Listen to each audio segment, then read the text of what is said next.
कधी विचारलं नाही की असं काय करायला पाहिजे का. मला वाटलं बऱ्यापैकी लोक मला ओळखतात, मी इथंच लहानाचं मोठं झालं. पण जेव्हा आमची चर्चा झाली तर माझं असं दादांना म्हणणं होतं की आपण आमदारकीला तू आहेस तर खासदारकी तरी आपण साहेबांच्या दिली पाहिजे. कारण साहेबांचे जे काय आपल्यावर उपकार आहेत, तर गावकरी म्हणून तुम्हाला सगळ्यांना माहिती आहे की आमच्यावर पण साहेबांचे किती उपकार आहेत. आणि साहेबांचं वय आता 83 झाल्यामुळं त्यांना सोडणं हे मला पटलं नाही. कारण माझे काही मित्र पण म्हणाले की आता इथून पुढची दादांची वर्षे साहेबांची काही नाही. तो विचारच मला अतिशय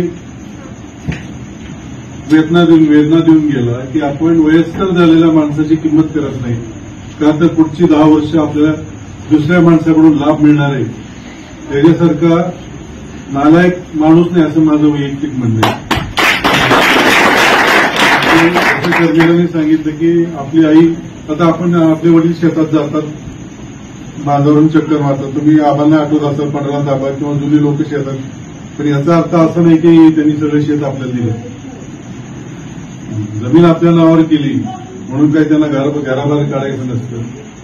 जे काय ज्यांना कुणाला पदं मिळाली ती साहेबांमुळे मिळाली, पहिल्या दिवसापासून ते आतापर्यंत. आणि त्याच साहेबांना आपण म्हणायचं आता कीर्तन करा, आता घरी बसा, हे माझ्या मनाला पटण्यासारखं नाही. मी जरा वेगळा माणूस आहे, मी काय राजकारणी नाहीये. मला जे पटत नाही ते मी करत नाही.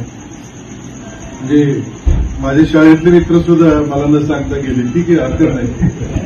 काही काही गोष्टीची एक आपण औषध देतच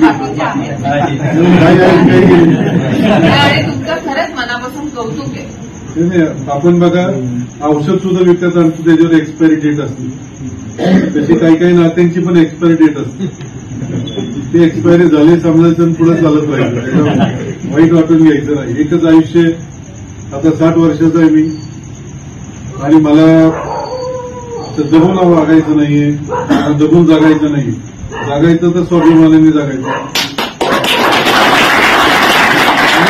प्रत्येकाने हे लक्षात ठेवलं पाहिजे की आपल्याकडे पूर्वी म्हणायचे मला वेळपरी कीर्ती रूप बरोबर, मला ती म्हणा अजिबात पटत नाही.